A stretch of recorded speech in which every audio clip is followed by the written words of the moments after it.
Chers amis, bonjour.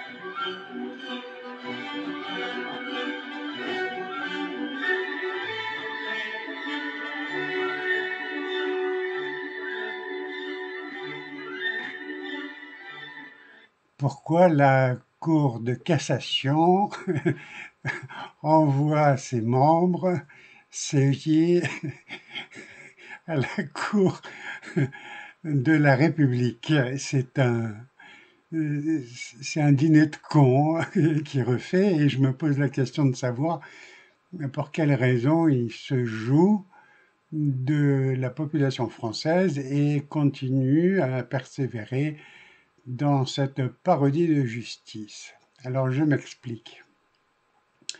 Le professeur agrégé de Montpellier, le professeur Vidal, avait expliqué dans les années 90, et ça a été publié dans le Dalloz, que l'article 1er du Code civil n'a pas été modifié jusqu'en 2003.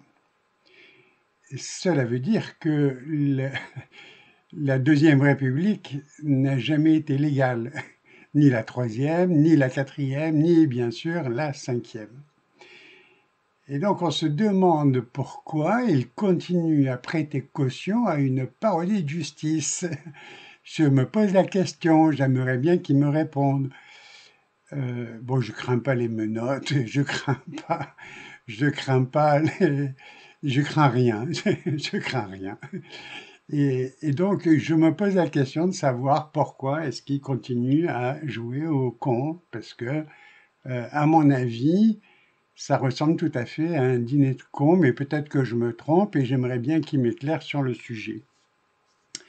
Voilà tout ce que j'avais à vous dire, chers amis. Donc, nous sommes dans une illégalité depuis 1848, faute que le dernier roi en question, n'a pas transmis ses pouvoirs à autre personne qu'à son petit-fils, qui n'a jamais régné en tant que roi et qui n'a pas pu transmettre non plus ses droits ni à la Seconde République, ni à la Troisième, ni à la Quatrième, ni à la Cinquième.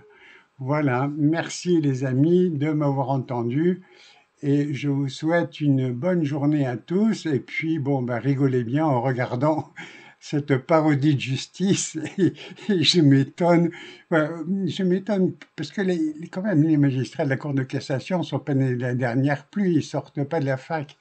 Hein, ils n'ont pas été embobinés quand même par la doxa de faire croire que nous étions dans un état de fait et non pas dans un état de droit. Ceci dit, je le répète, c'est depuis 1848 qu'ils font les ouaves à cautionner une cour de la République qui est complètement théâtrale dans le sens comique du terme. Merci les amis de m'avoir écouté. Un petit pouce pour dire si vous avez apprécié mon langage et puis un pouce à l'envers si vous n'êtes pas content. Hein, vous avez le droit de dire ce que vous en pensez. Allez, amusez-vous bien.